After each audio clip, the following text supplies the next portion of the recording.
그 도도한 흐름 속에 어디에 위치해 있는지를 우리가 제대로 알지 못하기 때문에 그 민수기가 우리에게 가르쳐주는 진정한 의미를 찾기가 어렵습니다. 그래서 우리가 언제나 성경 전체 그 구도 속에 코끼리의 전체를 바라보고 코끼리의 코가, 다리가, 꼬리가 어디에 붙었는지를 정확하게 자리 잡고 들어가면 우리의 생각이 아주 명쾌해지고 하나님의 말씀의 본질적인 뜻이 우리에게 잘 드러나는 거죠. 민수기는 우리가 여러분 잘 앞에 쓰여져 있는 대로 이미 자손 언약 성취 섭리라고 하는 이 언약 성취의 도도한 흐름 속에 오늘 이제 마지막에 해당하는 부분입니다. 우리는 이미 지난 시간 여러 차례 하나님께서 자손들을 하늘의 별과 땅의 모래알처럼 많게 하겠다. 하나님께서 아브라함에게 딱 약속을 한 거죠. 물론 그 이전에 이제 아담에게 약속하신 그건 이제 원초적인 가장 이제 원형적인 의미에서의 그런 실체적인 언약이고 그것은 둘째 아담 예수를 통해서 당신의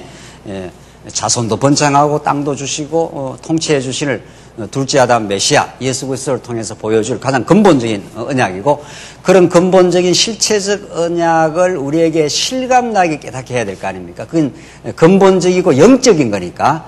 그래서 우리도 이 땅에 태어날 때 육신으로 태어나고 이제 성령이 우리에게 찾아오셔서 거듭난 거니까.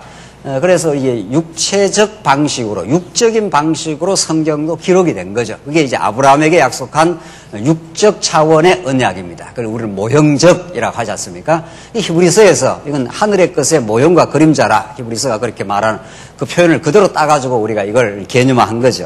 그래서 왜 하나님께서 이런 모형적인 육적 방식의 언약을 먼저 주셨느냐는 거죠. 이건 굉장히 중요한 부분이지. 우리가 이제 정리를 하고 있지만 구약을 살필 때 반드시 그 감각을 가져야 이 모형적 언약을 통해서 진짜 실체적이고 영적 감각을 얻을 수가 있는 거죠. 그냥 영적인 걸 설명하면은 그것이 잘 안 와닿을 수 있는 거죠. 왜냐하면 우리가 육적인 이렇게 몸을 입고 살기 때문에. 그러니까 하나님께서 오늘 민수기도 구체적으로 이제 시내산에서 하나님께서 시내산 언약을 받고 그 받은 백성들이 광야라고 하는 거칠고 황막한 곳을 하나님께서 통과하면서 성공적으로 통과하게 한단 말이죠. 그런 그 과정을 민수기에서 너무도 잘 보여주기 때문에 하나님께서 영적으로 말하면 이 거친 우리가 이 대적들의 틈바구니 속에서 세속주의, 유대주의, 적그리스도의 그 영적 도전 속에 우리가 삽니다. 그걸 성경은 우는 사자가 우리를 잡아 삼키려고 살아가는 그런 사단의 영적인 공격과 대적 속에 우리가 살아간단 말이죠. 그런 속에서 하나님께서 우리를 지키고 보호하고 하늘의 양식으로 만나로 생수로 거듭거듭 하나님께서 우리를 광야에서 얼마나 치밀하게 보호하시고 마침내 하나님 섬기는 사람으로 만들어간다. 하나님 섬기는 교회로 하나님께서 인도에 가신다는 걸 민수기에 너무도 잘 보여주고 있는 거죠. 그래서 이 자손 언약 자손이니까 이 자손하는 게 얼마나 중요한 게 제라라고 하는 히브리어 이게 언약의 자손 예수 그리스도를 마침내 가리키는 거죠. 그러니까 우리가 갈라디아서에 구약의 그 자손을 자손들이라 하지 않고 자손이라는 단수를 쓴다고 사도 바울이 이렇게 딱 지정해서 말하지 않습니까? 이런 건 신학적으로 너무 중요한 거죠. 구약에 얼마나 많은 하늘의 별과 땅의 모래알처럼 많은 자손들이 이렇게 탄생을 합니까? 또 실제로 여기서도 오늘 60만 대군 그 개수까지 다 하지 않습니까? 그 20세 이상 장정만이니까 수백만의 자손들을 성경은 자손들이라 안 하겠다는 겁니다. 갈라디아서 표현을 따르면은 자손들이라 하지 않고 자손이라 하겠다. 이렇게 말한 거는 구약의 자손 언약의 그 성취는 장차 오실 진짜 언약의 자손이신 예수 그리스도에 대한 모형이라는 거죠. 그 예수 그리스도가 생명의 근원이고 그분을 통해서 자손들이 이렇게 나오는 거니까. 아브라함 한 사람에 의해서 다 나온 거 아닙니까? 아브라함은 믿음의 조상이니까. 아브라함은 장차 오실 메시아의 예표니까. 그러니까 예수 그리스도 안에서 우리 모든 생명이 그 안에 아브라함의 허리 안에 이스라엘 자손들이 들어있듯이 우리가 이렇게 예수를 믿고 생명을 얻고 하나님을 여호와라 부르고 하나님을 아버지라 부르고 이런 건 생명이 있어야 가능한 일입니다. 그러니까 이건 오늘 이렇게 우리 하나님 앞에 나와서 감사 기도하고 하나님을 아버지라 하고 이건 뭐 보통 이게 놀라운 은혜가 아닌 거죠. 아무나 그렇게 하는 게 아니라는 거죠. 그 자손 언약을 이루신 예수 생명을 받아야 가능한 일입니다, 이게.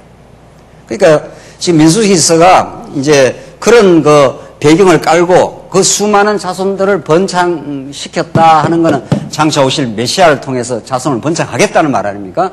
그래서 그 번창을 시켜놓고 바로 광야로 이끌어가는 게 아니라 우리 지난 시간 했던 시내산 언약에 나오는 거 아니겠어요? 그냥 만약에 데리고 가면 이스라엘은 다 죽습니다. 보호를 못 받는다는 거죠. 왜? 광야에 데려다 놓으면은 이스라엘 백성이 400년 종사를 했기 때문에 우리가 일제 36년에 그 종사를 해도 그 일본 사람식으로 바뀌지 않습니까? 우리 연세 좀 드신 분들이 일본 말도 하고 일본적 사고방식도 갔는데 이건 뭐 400년이니까 그 400년은 굉장히 엄청난 상징적 의미를 갖고 있습니다. 40년도 아니고 400년 아닙니까? 그러니까 뭐 이스라엘에서는 완전히 그냥 그 애굽의 가치관, 애굽의 모든 종교관, 애굽의 신앙관을 갖고 있는 겁니다. 그래서 나오니까 금송아지를 섬기는 거죠. 하나님이 아무리 인도를 해도 그들의 몸은 이미 애굽에 절어 있습니다. 그 400년 절어 있으니까 그건 뭐 머리끝에서 발끝까지 애굽화 된 거죠. 그걸 죄로 죄인이 됐다 이런 뜻입니다. 우리가 영적으로 말하면. 그러니까 우리들에게 광야 생활하면서 죄가 나오는 건 너무 자연스러운 겁니다. 죄라는 게 뭐 짓고 안 짓고 하는 문제도 아닙니다. 그냥 머리끝에서 발끝까지 하나님의 은혜가 개입하지 않고 말씀이 우리에게 개입하지 않으면은 그냥 우리는 보는 대로 내가 주인이 되어서 판단하고 보는 대로 우리가 그렇게 죄된 삶을 살아갑니다. 그래서 죄를 이길 존재는 아무도 없는 겁니다. 하나님 그렇게 만들어버린 거죠. 그러니까 나와서 그냥 금송아지 섬기고 계속 나오는 대로 원망하고 불평하고 그런 죄악된 그게 그대로 노출을 시키는 거죠. 하나님 그걸 왜 노출시키는가 하면 우리를 무슨 정죄하고 우리 못난 모습을 무슨 고발해가지고 뭐 괴롭히려고 그런 게 아니라 그럼에도 불구하고 이렇게 되는 거죠. 너희들의 의로 이 가나안 땅 들어가는 게 아니야를 깨닫게 해서 우리는 하나님만 찬양하게 하고 그 궁극적으로 그 하나님을 찬양할 때 최고로 행복해지는 거니까. 결국 우리를 하나님의 복을 누리게 하려고 애굽에 집어넣었다 이렇게 되어 있습니다. 그래서 그런 백성들을 광야로 끌어냈기 때문에 시내산 언약을 주지 아니하면 그들은 그냥 뭐 오합지졸이 되는 겁니다. 풍지박산이 나는 겁니다. 그래서 그런 연약성과 재성을 이스라엘 백성이 가지고 있기 때문에 시내산 언약이라고 하는 이스라엘 백성들에게 하나님께서 그들을 보호하는 장치, 하나님 여호와를 기억하게 하는 장치, 그들과 언제나 축복이 함께 한다는 표징 성막을 주시는 거죠. 그러니까 이스라엘 백성들에게 성막이라는 게 얼마나 중요합니까? 그건 나중에 그 가나안 땅에 들어가서 성전으로 더 성화되지 않습니까? 솔로몬의 성. 하나님이 다윗 왕국을 지어놓고 성전을 딱 주는 거 아니에요. 성전이 없으면 이스라엘 백성들은 완전히 나중에 돌아올 길이 없는 거죠. 그러니까 너희들이 범죄했을 때 이 성전을 향해서 기도하면 이렇게 솔로몬에게 그렇게 약속을 주시는 거죠. 솔로몬 성전을 짓고 나서. 그러니까 이스라엘 백성들이 광야에서 휘청거리고 때로는 그 애굽에서 나온 그 죄성이 분출되고 갈등하고 힘들어하고 이럴 때 내가 정한 규례대로 양이 한 마리만 가지고 들어오면, 비둘기 한 마리를 가지고 들어오면 너희들이 하나님 앞에 우뚝 설 수 있는, 새롭게 하나님의 자녀가 될 수, 자녀로서 하나님 앞에 설 수 있는 용서의 길이 열린다 이런 뜻입니다. 그러니까 이스라엘 백성들은 우리 지난 시간 우리 공부도 했지 않습니까? 한번 우리 조한사님 쭉 했는데 그 범죄하고 나서 마지막에 언제나 시내산 언약이 적용이 됩니다. 성취가 됩니다. 그래서 이 광야길을 그들의 불의함과 어리석음에도 불구하고 하나님이 성공적으로 광야를 통과하게 하는 거죠. 그래서 우리도 지금 하나님의 그 광야길을 우리의 의로, 우리의 능력으로 지금 전진하고 있는 게 아니라 그의 시내산 언약의 성취로 오시는 구약의 성막보다 진짜 성막이신 예수 그리스도 안에서, 그러니까 에베소에서 너희들이 예수 그리스도 안에서 이 말이 얼마나 중요한 말인지 모릅니다. 우리의 허물을 완전히 덮어주는 우리 예수 그리스도의 그의 피난처, 우리의 성막, 우리의 망대이신 그분 안에 이미 들어있는 거죠. 그러니까 예수 그리스도 안에서 결코 뭐가 없느니라? 정죄함이 없느니라. 이렇게 사도 바울이 그렇게 로마서 10장에서 그 죄를 막 폭로하고 오라 나는 공고한 자로라. 이 뭐 죄의 몸을 우리가 어떻게 할 수가 없잖아요. 우리는 뭐 그냥 하나님께서 붙들어주지 않으면 범죄하고 어리석고 뭐 때로는 괴로워하고 자책도 하고 자책도 자기가 의로워서 하는 겁니다. 예. 우리가 이렇게 반성하고 성찰을 할 수 있지만은 그렇게 계속 자책을 한다는 건 자기가 안 그럴 수 있는데 그랬다는 거 아닙니까? 우리는 안 그럴 수 있는 존재도 아닙니다. 하나님께서 그냥 손을 놔버리면 그냥 범죄하죠. 그러니까 우리 그 범죄를 통해서 자책으로 거의 자기를 막 정죄하는 쪽으로 가는 게 아니라 하나님 이런 존재입니다. 그러나 하나님 예수 안에 있기 때문에 예수 그리스도 안에서 정죄함이 없다. 이게 신의 산 언약인 거죠. 성막으로 딱 보호를 하겠다 이런 뜻입니다. 하나님. 성막이 계속 따라다닙니다. 이스라엘 백성들에. 이게 성막 아닙니까? 이게 신의 산 언약에서 이렇게 성막을 만들어라. 자세하게 성막 제사장 제사 규례를 얼마나 자세하게 출애굽기 후반기부터 레위기에서 말씀을 하느냐는 거예요. 이게 축복 덩어리입니다. 이게 이스라엘 백성의 생명줄입니다. 이게 언제나 광야 시련에 따라다닙니다. 하나님 우리의 언약성을 너무도 잘 알기 때문에 시련에서 그냥 놔두면 완전히 엎어지고 못 일어나기 때문에 다시 일어날 수 있도록 우리 신약 시대로 말하면 우리 예수 그리스도 안에서 지체로 만들어서 끌고 가겠다 이런 뜻입니다. 그러니까 반드시 성공적으로는 통과합니다. 예. 우리는 반드시 약속의 땅, 그가 이미 정해놓은 두 번째 언약인 땅에 이르고야 맙니다. 그걸 믿음으로 이미 받고 있는 거 아니에요. 천국 갈까 안 갈까가 아니라 반드시 우리는 간다. 거기까지 우리는 옛사람을 하나님이 처복종시키고 속사람을 날마다 성장시키는 이 시련의 과정을 통해서 우리는 마침내 세대 교체를 하나님께 만들어간다. 구약에는 애굽에서 난 자가 죽고 광야에서 새로 난 자가 가지 않았어요. 이게 구약 그림자 아닙니까? 그죠? 근데 신약 시대 때는 그 애굽에서 죽고 광야에서 새로 난 자들 60만 대군이 나중에 딱 세하리니까 그 60만 대군 되지 않습니까? 그거는 구약적인 모형적 방식이고 우리 신약에서는 우리 속 사람이 죽고 실수했습니다. 옛 사람이 죽고 어떻게 해요? 속 사람이 자꾸 이렇게 성장한다 이런 뜻입니다. 그러니까 하나님 우리에게 시련도 주시고 여러 어려움도 주시고 하는 거는 자꾸 우리 옛 사람의 어리석음을 분출시키고 그게 드러나고 하지만 하나님 우리의 속 사람을 강건하게 만들어가는 세대 교체를 해나가는 과정입니다. 구약에는 옛 사람 애굽에서 난 자가 죽고 광야에서 난 자가 살아나지만 우리는 지금 속 사람을 하나님께서 강건하게 지금 만들어가고 있습니다. 하나님을 더 의지할 수밖에 없고 그래서 하나님 의지하니까 더 전보다 평화가 생기고 더 애굽에서 섬기던 금송아지 그걸 우리 신학적으로 말하면 영적으로 하면 그게 세속주의입니다. 하나님보다도 세상을 더 사랑하는 것 아닙니까? 하나님보다 자기를 더 사랑하는 것에서 자기를 자꾸 사랑하려니까 온 욕심을 우리가 부리지 않습니까?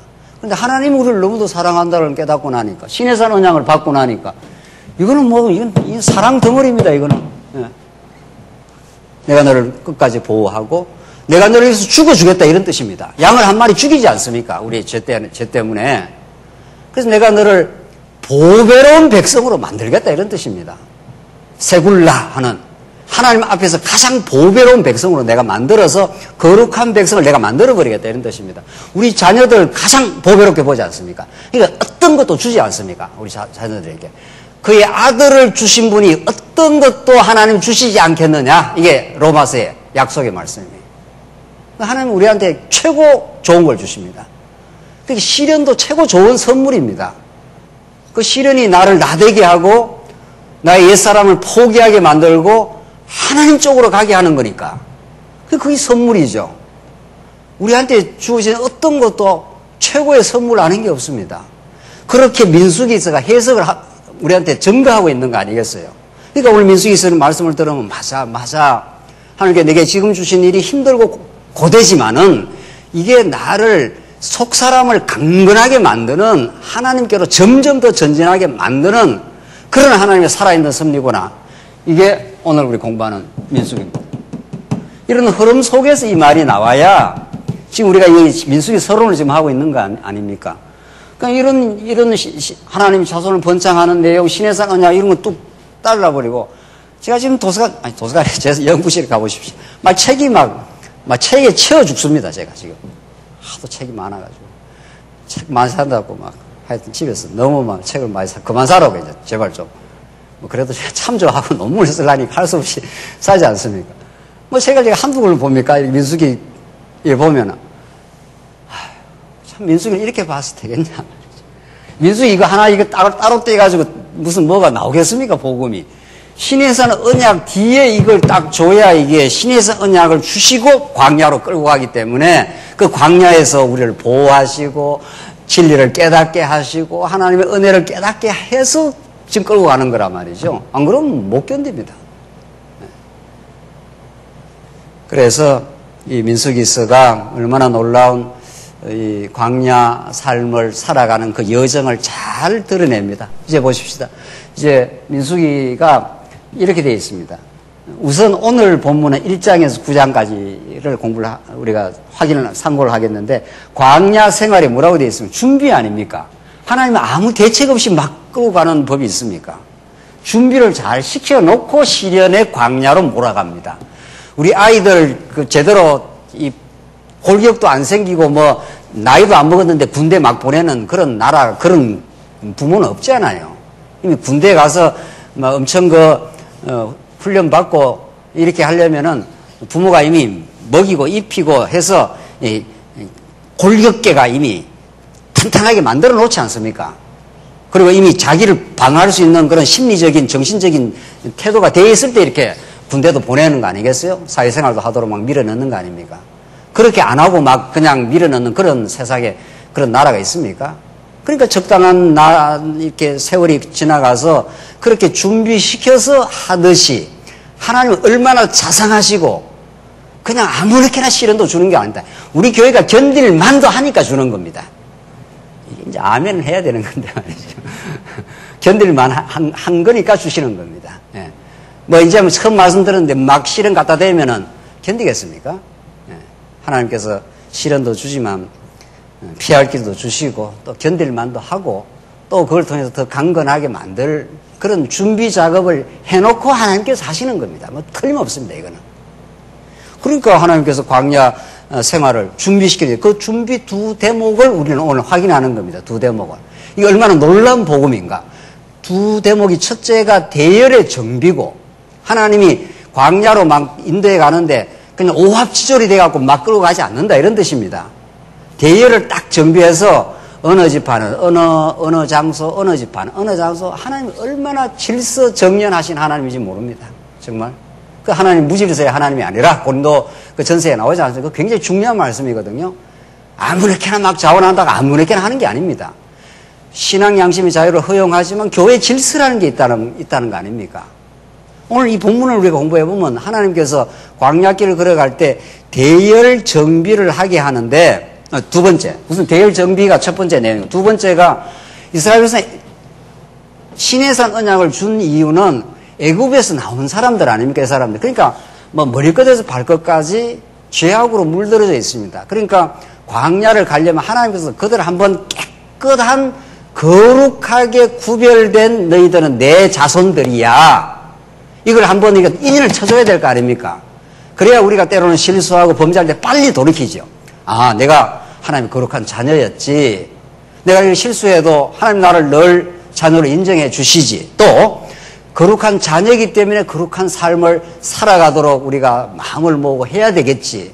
그냥 실수하고 범죄하는 걸 정당화하거나 합리화하거나 이런 것은 너무 미숙한 거지. 이렇게 하려면은 자기 정체성이 어떤 걸 알아야 됩니다.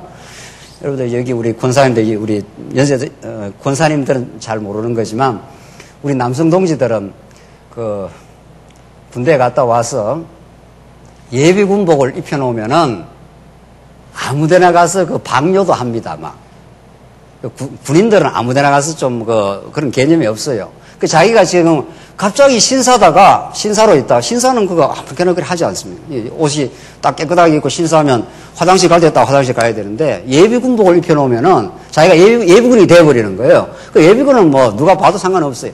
행동을 아무렇게나 해버리는 거죠. 그래도 거기에 어떤 자기 자존감과 자기 정체성이 그렇게 되어 있기 때문에 아무렇게나 해버리는 거죠.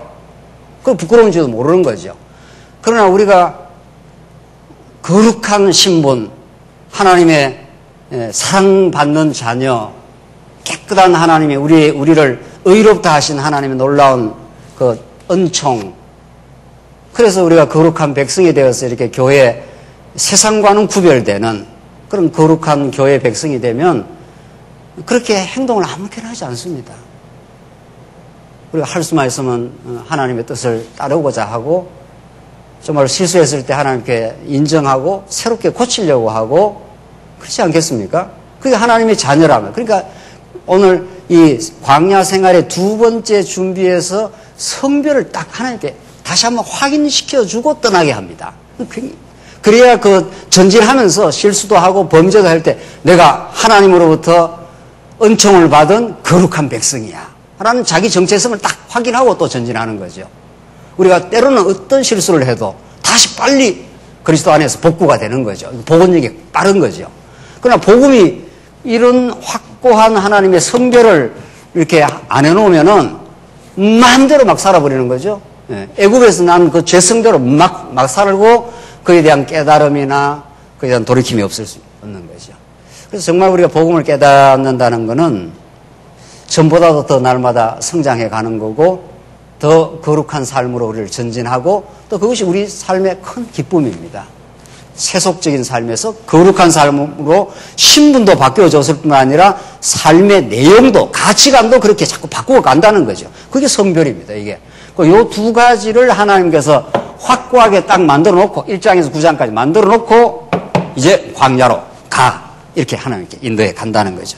그래서 이 두 가지가 얼마나 우리 구체적인 우리 신앙생활에 중요한지를 이제 내용을 통해서 확인하겠습니다. 우선 1장에서 2장, 11지파의 대열 정비가 있는데 1장에서 2장. 우선 1장에서 지파별 계수가 나오고 지파별 진지 정비가 나옵니다. 우선 1장 1절 보십시다. 민수기 1장 1절입니다. 이스라엘 자손이 애굽 땅에서 나온 후 둘째 해 둘째 달 첫째 날에 여호와께서 시내 광야 회막에서 모세에게 말씀하여 이르시되 너희는 이스라엘 자손의 모든 회중 각 남자의 수를 그들의 종족과 조상의 가문에 따라 그 명수대로 계수할지니 계수해라 숫자를 헤아리라 이 말이죠. 이스라엘 중 20세 이상으로 싸움에 나갈 만한 모든 자를 너와 아론은 그 진영별로 계수하되 각 지파의 조상의 가문에 우두머리 한 사람씩을 너희와 함께 하게 하라. 너희와 함께 설 사람의 이름은 이러하니 르벤 지파에서는 스데울의 아들 엘리술이요 시므온 지파에서는 수리삭대의 아들 슬루미엘이요 유다 지파에서는 암미나답의 아들 나손이요. 이렇게 해서 11지파를 한 사람 한 사람 다 거론해가지고 그 숫자를 다 헤아리게 합니다. 조금 지나가서 44절 결론을 한번 가보시죠. 1장 결론에 44절에 가보시면 이 계수함을 받은 자는 모세와 아론과 각기 이스라엘 자손의 가문을 대표한 12지휘관이 계수하였더라. 이같이 이스라엘 자손이 그 자손의 가문을 따라 20세 이상으로 싸움에 나갈 이스라엘 자손이 다 계수되었으니 계수된 자의 총계는 60만 3,550명이었더라. 이걸 하나님의 말씀 속에 이렇게 자세하게 기록을 해놨습니다. 그래서 우리가 늘 강조하지만 성경에서 계속 반복적으로 기록해 놓은 거 있잖아요. 예. 그리고 그 복음의 깊이를 모르면, 이 진리의 깊이를 모르면 이걸 우리가 왜 읽어야 되냐. 우리가 늘 그런 그 내용 나오잖아요. 성경에 계속 반복되는 거. 그러니까 유다 지파는 몇 명이고, 이사갈 지파는 몇 명이고, 스불란 지파는 몇 명이고, 이걸 계속 1장 내내 이걸 이야기를 하고 있습니다. 우리가 만약에 민수기를 그냥 자세하게 강론을 하는 시간이라면 이거 다 읽어야 돼요, 사실은.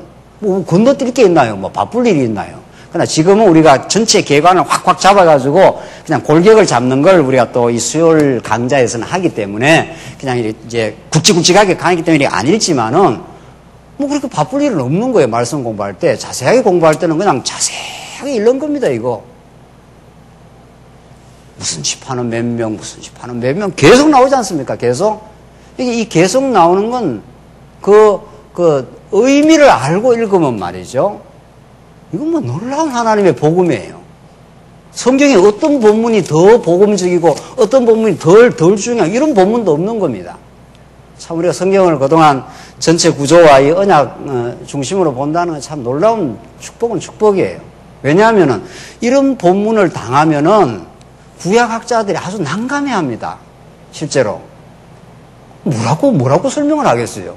12지파 지금 11지파인데 레위 지파 빼고 11지파에 무슨 지파는 이렇게 해서 60만 등등 몇 명, 뭐 대략 한 60만 명입니다. 이렇게 됐더라. 이렇게 일장 내용 전체가 11지파를 계수하는 내용이에요. 그러니까 이 구약학자들이 참 난감한 거죠. 이거 뭐 어쩌란 이야기냐 이런 말이죠. 이걸 왜 읽어야 되느냐 이런 벌써 이 고민이 딱 생기잖아요. 근데 이건 우리가 이렇게 거슬러 올라가면은 보십시오.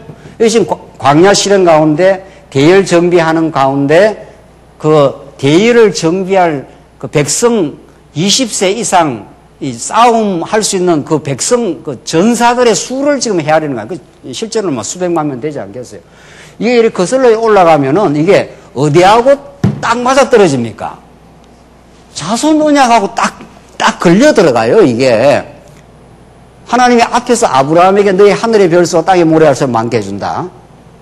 그 백성들이 많아야 그 많은 백성들이 총합이 하나님의 나라 백성들이 되니까 한 나라를 이루려면은 뭐 몇만 명가 되겠냐 말이죠. 적어도 구약에서 말하면 싸움에 나갈 자가 20세 이상이 지금 60만 대군 아닙니까? 그래야 한 나라를 이루는 거 아니겠어요? 구약적으로. 그러니까 하나님께서 이렇게 70명 들어갔지 않습니까?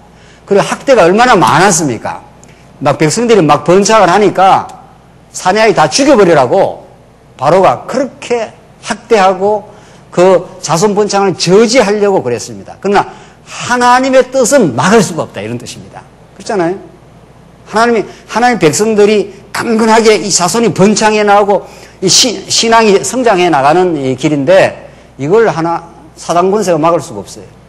그러니까 교회가 시련이 있는 듯 해도 실제로 사단의 세력이 교회를 뒤흔들어 놓고 어렵게 해서 교회의 성장과 교회의 번창, 진리의 딴 것까지 전파를 막는 듯 해도 막으면 더 이제 강건해지는 거죠. 어려움이 생기면. 그게 오늘 본문의 내용이에요. 얼마나 바로가 이스라엘 백성들이 번창하는 걸 막으려고 했습니까? 안 막아진다 이런 뜻입니다. 그러니까 두드러기 패면은 더 막 잡초가 땅끝으로 더 강하게 번식력이 하는 것처럼 이 땅의 기독교는 그렇게 성장을 해왔습니다. 초대교회가 그랬고 11세기 종교개혁이 그렇고 오늘 그런지 모릅니다. 하나님께서 이런저런 일을 많이 겪지만은 하나님이 우리를 키우시고 강건하게 하시고 결국은 복음이 전파되게 하는 그 일을 어떤 존재도 막을 수가 없습니다. 하나님이 그렇게 하실 거예요. 그래서 정확하게 말하면 60만 3,550명이라고 성경은 그 마지막 숫자까지 이렇게 딱 밝히지 않습니까? 이렇게 하나님 자손을 번창한다고 한 대로 지금 우리가 여기를 지금 확인하는데 이미 그 앞에서 이렇게 나왔지 않습니까? 이걸 계속 이어서 지금 이렇게 끌고 가고 있잖아요. 이게 하나의 스토리란 말이죠. 이게 이게 역사이면서 이게 하나의 스토리처럼 돼 있어요, 성경이. 내가 번창했지 않았느냐. 그리고 그 백성들 내가 끝까지 보호한다는 내가 확정을 신의 산에서 내가 한다. 그리고 내가 광야로 데려가면서 옛사람을 죽이고 너희를 보호해서 속사람을 내가 키워가겠다. 내가 여호와야. 내가 살아있어. 이 역사에 참 주관자야, 내가. 이걸 하나님이 지금 이 60만 3,550명이라고 하는 이 자손 번창의 이 내용을 이걸 사실 근거로 우리 눈앞에 대주지 않습니까? 이렇게 번창했지 않았느냐. 이래서 내가 이렇게 번창을 시켰다고. 그래서 내가 반드시 구약적인 하나님 나라를 내가 만들어 가겠다고. 이렇게. 이거 뭐 그대로 우리가 오늘 이 시대에 그리스도의 나라가 이 땅에 펼쳐져 가는 우리 말씀 운동을 말하면 말씀 운동이고 전 세계로 말하면 전 세계 교회를 하나님께서 어떤 도전과 학대 속에서도 애굽 바로왕의 학대와 그 저지의 계획 속에서도 하나님의 뜻을 하나님의 나라의 이 땅에 번창을 막아낼 수가 없다. 오히려 막으면 더 우리 신앙이 성장하게 된다. 그런 거죠. 그래서 이렇게 60만 대국이라고 이렇게 자세하게 봐라. 이렇게 하나님이 번창시키지 않느냐. 유다 지파가 이렇지 않느냐. 이사갈 지파가 이렇지 않느냐. 스불론 지파가 이렇지 않느냐. 이렇게 내가 번창을 아브라함에게 한 사람에게 약속한 대로, 그리고 이삭에게 계승한 대로, 야곱에게 계승한 대로 12 자손이 나오더니만 수십만으로, 수백만으로 이렇게 내가 살아있다. 이렇게 하나님께서 당신의 그 위대한 전능하심과 그 주권을 가지고 그 구약 교회를 이게 이끌어가는 거죠, 지금. 교회는 안 망한다는 겁니다, 절대로. 예. 교회는 어려움이 있을 뿐이지 망할 일도 없고 하나님 살아계시기 때문에 더 오히려 하나님께서 우리의 속사람을 강건하게 하는 과정일 뿐이라. 그렇게 오늘 이 본문을 읽는 거죠. 2장으로 가봅시다. 2장 1절을 보십시다. 2장은 이제 집합을 진지정비인데 2장 1절로 9절입니다. 2장 1절로 9절 해막 동편에는 어떻게 이제 그 진영을 어떻게 진지를 구축하느냐가 나오는데 2장 1절 여호와께서 모세와 아론에게 말씀하여 이르시되 이스라엘 자손은 각각 자기의 진영의 군기와 자기 조상의 가문의 기호 곁에 진을 치되 회막을 향하여 사방으로 치라. 이제 사방으로 딱 치라는 겁니다. 동방 해 돋는 쪽에 진칠 자는 그 진영별로 유다의 진영의 군기에 속한 자라. 유다 자손의 지휘관은 암미나답의 아들 나손이요 그의 군대로 계수된 자가 7만 4천 명이며 얼마나 하나님이 질서정연하십니까? 딱 진을 치는데 유다는 어디에 서는가 하면은 동쪽, 해 돋는 동쪽에 서는데 지휘관은 누구다? 유다의 그 지휘관을 누구라고 선정까지 해줘요. 그래, 암미나답의 나손이고, 그의 군대로 계수된 데가 7만 4,600명이고, 이렇게 해서, 나중에 이걸, 진영이 서면은, 이 유다 지파가 여기 있고, 여기 스불론, 이사갈, 이렇게 해서, 12지파가 이걸 딱 중심으로 해가지고 이렇게 너무도 질서정연한 자기 자리가 딱 있습니다. 이 자기 자리가. 그래서 그 유다 지파의 지휘관이 누군지도 딱 지정을 해줍니다. 그 소위 말해 지도자 택이죠. 이렇게 교회는 아무렇게나 막 움직이는 게 아니라 하나님의 신앙 양심의 자유를 인정하되 그 질서를 그렇게 하나님께 중시합니다. 그러니까 유다 지파가 있어야 될 자리에 그 자리에 있지 않고 나는 내 마음대로 하겠어 해서 다른 지파 이사갈 지파로 옮겨버리면 바로 충돌이 일어나는 거죠. 그럼 막 대일 흐트러지는 거죠. 그래서 하나님은 우리에게 신앙 양심의 자유를 존중하되 그 질서 속에서 존중하도록 그렇게 하나님을 딱 만들어 놨습니다. 그래서 교회 조직이 그렇게 중요한 겁니다. 우리는 이 땅의 지역교회에서 조직을 이렇게 하지 않습니까? 누구는 어떤 역할을 하고, 누구는 어떤 역할을 하고, 누구는 어떤 역할을 하고, 이게 이렇게 교회 생활을 더불어 이렇게 하다 보면 자연스럽게 그 은사가 이렇게 출현되게 되어 있습니다. 그걸 성령께서 조정을 해 나가시는 거죠. 말씀 전가하는 사람 전가하는 일이 감사하고 기쁠 거고, 교회를 이렇게 치리하는 우리 장로님들은 성도님들을 잘 보살피고, 치리하고, 교회를 조직화하는 그런 일을 할 거고, 우리 권사님들이 성도님들을 잘 살피고, 위로하고 그런 은사와 그런 그 역할들을 하지 않습니까? 그게 질서가 있다는 겁니다. 아무렇게나 하는 게 아니라는 겁니다. 나는 내 신앙 양심의 자유인데 여기 안 있고 여기 있을란다. 그렇게 안 돼 있습니다. 그러니까 우리 장로교의 헌법도 뭐 완벽한 게 어디 있겠어요? 어디 정관이. 그러나 상당히 500년 동안 시행착오를 거쳐서 정치 1조가 신앙 양심의 자유고 2조가 교회의 자유예요. 교회 조직의 자유. 그 지도자들이 그 교회를 이렇게 조직을 하겠다는 겁니다. 그게 지도자에게 주신 그 교회의 분량입니다. 속회는 이렇게 만들고 이렇게 해서 우리가 교회에 등록을 하고 교회에 오면은 내 마음대로 신앙생활을 하는 게 아니고 어느 속회에 속하고 나이가 어떠면 어느 지구에 속해서 이렇게 더불어 우리 지구장 권사님이나 장로님들하고 더불어 이렇게 신앙 지도를 받고 이렇게 살아가도록 하자. 이렇게 우리가 약속을 하고 그렇게 조직화를 하는 겁니다. 그게 근본적으로 성령께서 우리가 그런 그 지도자에게 지혜를 주고 교회를 질서 있게 하는 거죠. 너무 분명합니다. 성경은. 그렇게 해서 자기 자리에 이렇게 딱 있으면 이사갈 지파가 여기 있거든요. 그 이사갈 지파가 자기 자리에 있으면 그렇게 평안할 수가 없습니다. 유다 지파는 유다 지파의 자리에 있으면 그 자리가 얼마나 평안한지 모릅니다. 자기 자리에 있는 게. 그리고 이 자기 자리에 무슨 우열이 하나도 없습니다. 교회는. 교회에 무슨 우열이 있습니까? 교회에. 은사가 다를 뿐이고 직분이 다를 뿐이고 어느 자리에 하나님께서 있게 정해놓은 그 자리가 가장 좋은 자리입니다. 그러니까 그 일을 하는 겁니다. 그 일을 하면은 그 일을 안 하면 그게 이제 안 할 수가 있는데 안 하는 걸 그 미숙하다 그러는 겁니다. 그 일을 맡긴 맡았는데 안 하면 그게 직무유기가 되는 거고 미숙한 직무유기가 되는 거고 나는 내 일만 하는 게 아니고 남의 일까지 막 간섭을 해야 되겠다 이러면 그게 이제 월권이 되는 거고 그런 겁니다. 이게 가장 신앙이 건전하고 우리가 말씀을 잘 배우면 자기의 그 은사와 신앙 양심을 자유를 따라서 그 질서 있는 그 자리에 잘 갈 줄 알겠죠. 그렇겠죠. 그러니까 그 자리를 딱 맡아서 하면 이번에 우리 사경을 하는데 준비위원회 이제 하는 걸 이렇게 우리 봤지 않았어요. 그러니까 그 여러 그 일이 있었습니다. 우리 운영회에도 여러 일이 있습니다. 그 일을 이렇게 하는 일이 자기 은사하고 맞으면 그 일이 자꾸 잘 하게 돼 있습니다. 회계 일이라는 건 그 계산을 해야 되는 일 같으면 그런 일에 밝은 분이 그걸 하게 되면 좋은 거죠. 근데 뭐 숫자만 보면 머리 아프다 이런 분이 회계 보면 안 되지 않겠어요. 그래서 그게 이렇게 조정이 되게 돼 있습니다. 네, 잘 조정이 되면서 이게 맞아떨어지게 돼 있어요. 그래서 자기 자리에서 왔다 갔다 하면 그걸 우리는 방황하는 거라 그럽니다. 우리 어린아이들이 방황하지 않습니까? 왔다 갔다 교회에서. 어른은 왔다 갔다 하지 않습니다. 점점 신앙이 자란다는 건 자기 자리를 잘 알게 되고 자기 직무 수행을 잘 하게 되고 그래서 월권도 안 하는 자기 절제도 있는 거죠. 그래서 기가 막힌 질서가 생기는 거죠.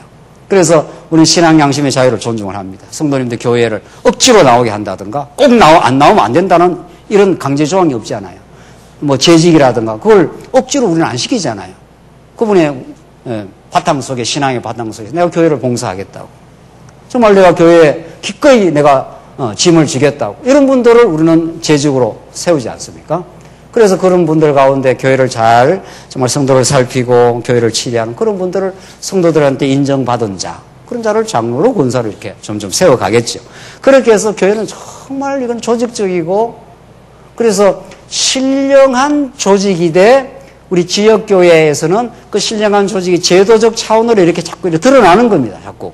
그래서 우리 속사람이 자꾸 자라는 만큼 이 제도적 조직이 이렇게 짜임새가 있어지는 거죠. 그 제도적 조직은 완벽한 게 있겠냐 말이죠. 이 땅에 성장 과정에 누구나 있는 건데. 그래서 거기서 배우고 깎이고 하면서 점점 더 아름다운 신령한 조직체로서 우리가 성장해 가겠죠. 이렇게 성경에 이렇게 너무 잘 나와 있습니다. 왜냐하면 앞으로 의대를 가야 되니까. 이거 험난합니다. 광야는 정말. 여기 이정표도 없고요. 좀 가보니까 막 진짜 사막이 돼요. 여기는. 어이구, 여기는 정말 제대로 조직이 안 돼서 탈락했다면 그냥 죽게 돼 있는 그런 불변과 정갈이 도처에 있는 곳입니다. 그러니까 잘 짜여가지고 지도자를 그 지휘관 여기 나온 대로 유다 지파의 지휘관을 잘 세우고 그 통솔에 잘 따라가면서 그러니까 지금 세상 조직에도 그래요. 리더십이라는 게 팔로우십도 있는 겁니다. 지도자가 잘 성도들을 잘해서 이렇게 그리스도의 머리 대신 그리스도에게 잘 따도록 하는 것도 중요하지만 잘 따라주는 것도 굉장히 중요한 겁니다. 사실은 그 팔로우십이라는 게 있는 거예요. 그래서 이게 머리 대신 그리스도만이 진짜 지도자고 그에서 하나님께 세우는 그리스도가 세워가는 신앙의 연륜이 있고 선진을 하나님께서 교회 지도자로 점점 세우면 그 지도자가 그리스도의 마음으로 성도들을 봉사하는 마음으로 잘 가이드하면 성도들은 그 지도를 잘 받아서 잘 따라주면 교회가 하나가 되는 거죠. 그래 되면. 그래서 오늘 이 본문의 말씀처럼 어느 지파는 어느 자리에 어느 지파는 어느 자리에 그 유다 지파의 지휘관은 누구를 세워라. 이렇게. 그렇게 하나님께서 하시겠다 이런 뜻입니다. 이렇게. 그래야 너희들이 광야를 통과할 때 비틀거리면 옆에서 쳐주는 거죠. 이 교회가 얼마나 제가 오늘 지방에 갔다 왔지 않습니까? MT 때문에. 정말 교회 그 생활에서 떨어져 나온 사람을 만났어요. 정말 힘들어요. 우리가 지금 교회에 늘 주일마다 이렇게 생각하고 수요일까지 나오고 이렇게 늘 보면 어떨 때는 진짜 교회의 소중함을 잘 모를 때도 있잖아요. 근데 교회 조직에서 한번 떨어져 나와가지고 교회를 지금 못 나가는 그런 성도가 있어요. 어려움을 겪고. 가정생활까지 막 흔들리는 거예요, 뭐. 왜냐하면 매주 정기적으로 주일날 나가고 수요일날 나가고 말씀 같이 공급을 받고 성도들과 위로하고 새 힘으로 서로 소통하고 이게 보통 이 광야길에서 광야는 언제나 우리에게 스트레스와 도전의 연속인데 지금 우리 오늘 민수기 말씀이 그 말씀 아닙니까? 이런 대회를 잘 갖추어서 전진하라는 겁니다. 그래서 하나님께서 지파별로 진지를 정비하는 것. 이건 복음 중에 복음입니다. 이 진지 정비를 머리 대신 우리 신약적으로 말하면 머리 대신 그리스도가 지금 우리를 이렇게 불러 모아갖고 잘 이렇게 짜여져 가도록 이렇게 해서 우리 주변에 누가 누구를 자꾸 붙이는 겁니다. 장로님도 붙이고 권사님도 붙이고 뭐 목사도 붙이고 이렇게 해서 자꾸 붙여줘야 비틀거리다가 옆에서 이렇게 붙들어 주는 거죠. 이게 하나님의 선한 뜻입니다.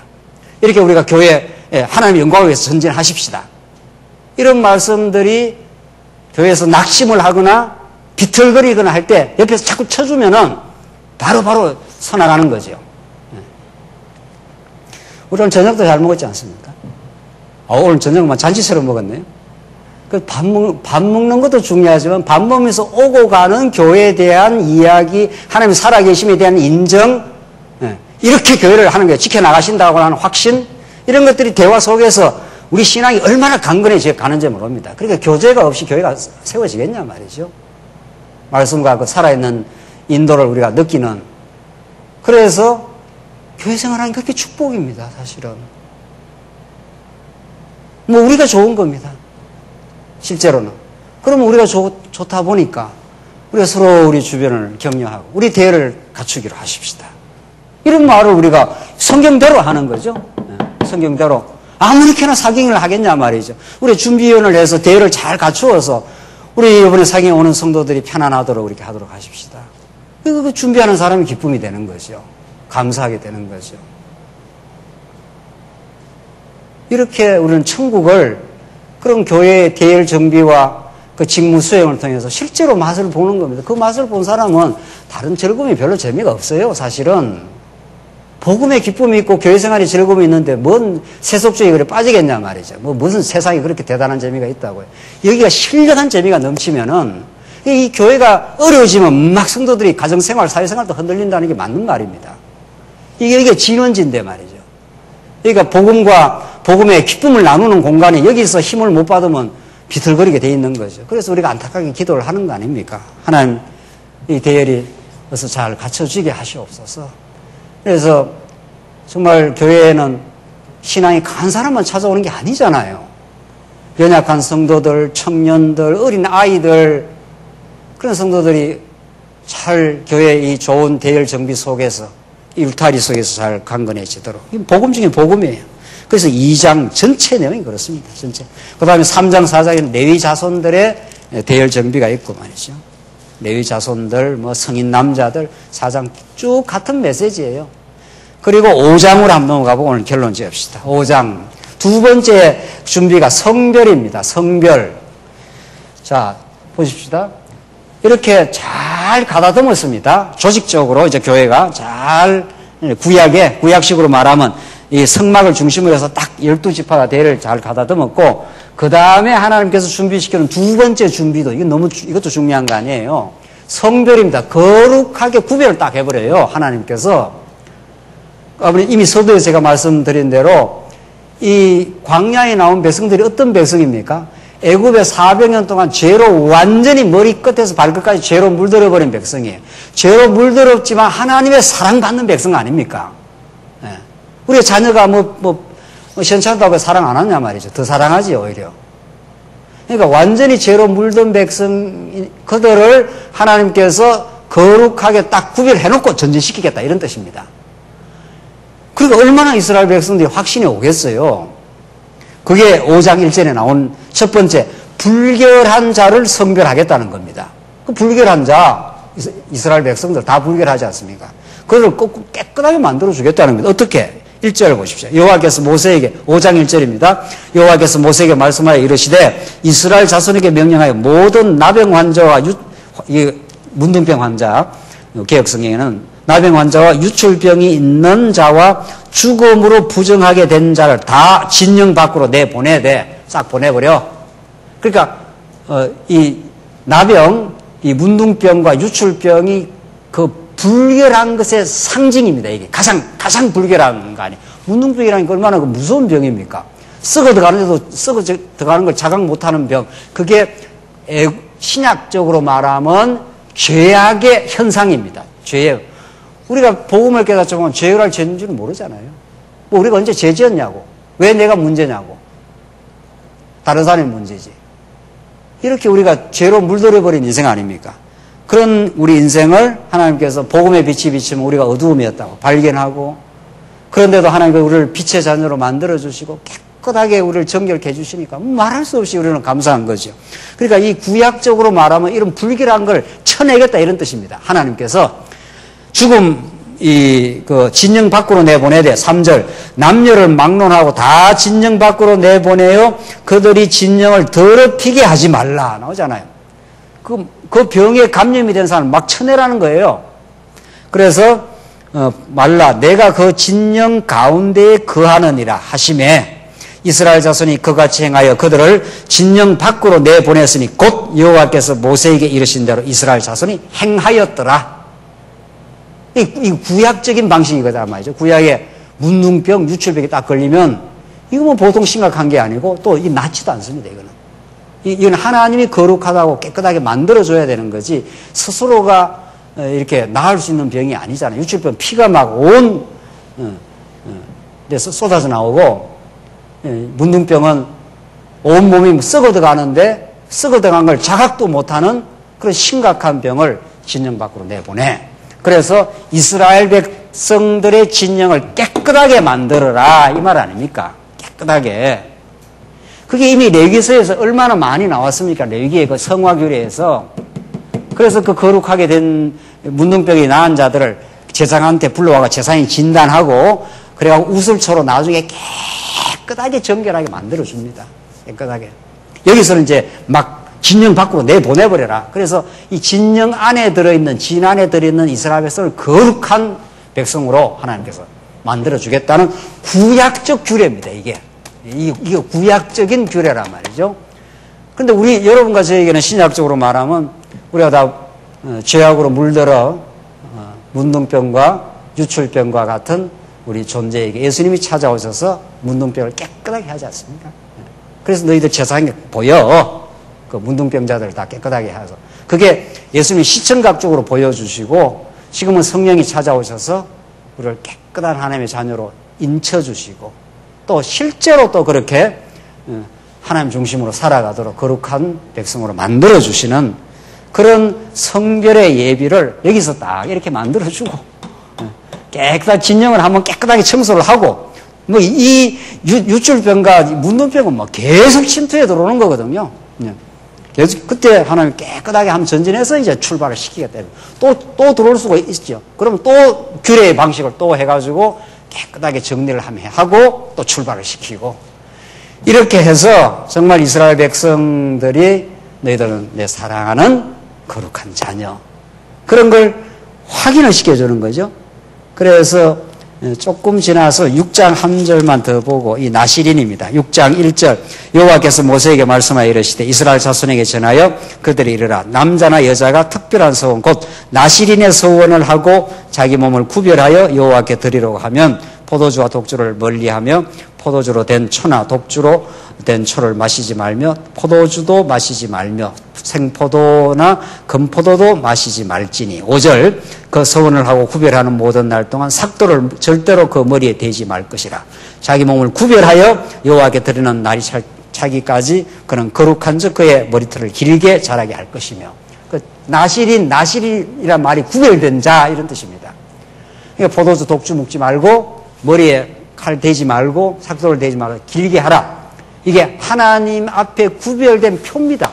딴 사람도 머리가 안 긴데 이 사람만 머리가 길게 한다 이 말입니다. 이 구약에 구별시키는 표시란 말이죠.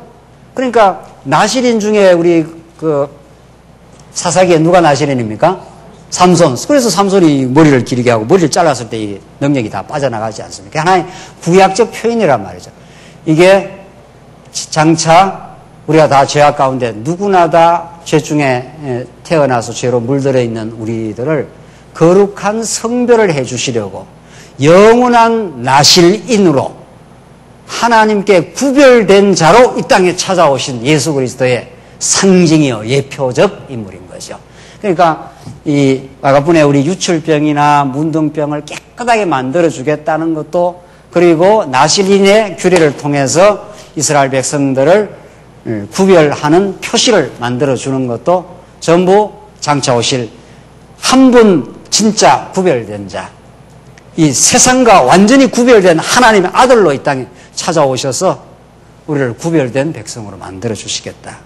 만들어 주고, 이제 그건 우리 신약이야, 이거. 구약식으로 말하면 이걸 만들어 주고, 계열 정비도 잘 정비해서 서로 자기 자리를 잘 조직화시키고, 깨끗한 더러운 유출병을 다 몰아내고, 문둥병을 다 몰아내서 진을 깨끗하게 만들어서 전진하도록 그렇게 만들어 놓고 실현으로 가기 때문에 넉넉히 이겨나갈 수 있는 거죠. 이게 장차 예수 그리스도 안에서 우리를 그리스도의 머리 대신 우리가 지체로, 우리 교회의 조직이 되지 않습니까? 그래서 우리 주변에 이렇게 우리 지체들이 동역자들이 있는 건 놀라운 복이라는 거예요.